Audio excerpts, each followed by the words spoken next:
بسم اللہ الرحمن الرحیم۔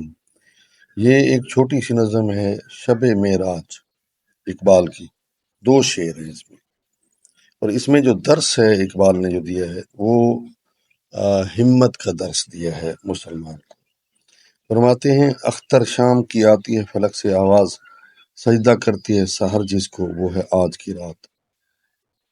معنی: شب معراج 26 اور 27ویں رجب کی درمیانی رات، جس میں حضور اکرم حضرت جبرائیل کے ساتھ براق پر سوار ہو کر آسمانوں پر تشریف لے گئے۔ اختر شام یعنی شام کا ستارہ، اختر کہتے ہیں ستارے کو، اور شام یعنی رات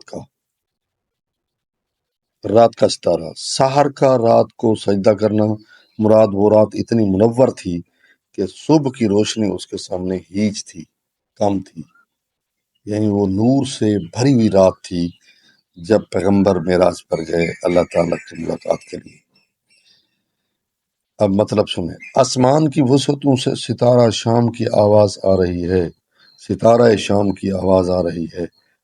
شب معراج ایسی عظمتوں والی رات ہے جس کو سحر بھی سجدہ کرتی ہے، یعنی اس کا احترام کرتی ہے۔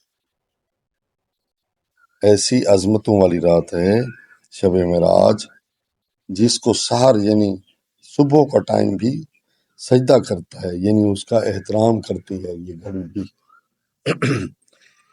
رہ یک گام ہے ہمت کے لیے عرش بنی، کہہ رہی ہے یہ مسلمان سے معراج کی رات۔ راہ یک گام مطلب ہے کہ ایک قدم کا فاصلہ، ایک قدم کا راستہ۔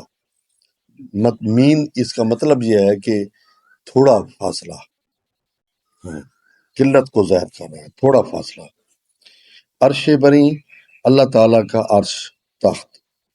مطلب کیا ہے کہ یہ شب معراج مسلمانوں کو سبق دے رہی ہے کہ ہمت ہو تو عرش بری کا فاصلہ صرف ایک قدم کی راہ ہے۔ سبحان اللہ۔ یعنی اگر انسان اپنی پہ آ جائے اور اس میں صحیح جذبہ ہو، انسانیت ہو، ٹھیک ہے، اور اللہ کا قرب حاصل کر لے، اللہ کا ہو جائے، اللہ سے سچی محبت کر لے، تو یہ عرش تو ایک قدم کا فاصلہ ہے اور انسان معراج پر پہنچ جاتا ہے، ٹھیک ہے، عرش پر پہنچ جاتا ہے۔ تو اس سے چھوٹے سی نظم میں اقبال نے ایک تو حضور کے معراج کو یاد کرایا ہے، اس کی عظمت بتائی ہے کہ وہ صبح سے بھی زیادہ سفید رات تھی، ٹھیک ہے، اس میں نور تھا، منور تھی، حضور کے نور کی وجہ سے، حضور کی تجلی کی وجہ سے، کیونکہ حضور جا رہے تھے تو ان کی عظمت کی وجہ سے یہ رات روشن تھی۔ اور دوسرا یہ سبق دیا ہے کہ ہمت ہو تو عرش بنی انسان کے لیے ایک قدم کے فاصلے پر ہے، کوئی زیادہ فاصلہ تو نہیں ہے۔ اور یہ درس دے رہے ہیں کہ جتنی بڑی بلندیاں ہوں، اگر انسان ہمت کرے، کوشش کرے انسان، تو کیا ہو نہیں سکتا۔ دنیا میں وہ کون سا عقدہ ہے جو حل ہو نہیں سکتا۔ دعا ہے اللہ تعالیٰ ہم سب کو ہمت عطا کرے اور بڑے بڑے کام کرنے کی، اچھے کام کرنے کی توفیق عطا فرمائے، ہمارے بچوں کو توفیق عطا۔ السلام علیکم ورحمۃ اللہ۔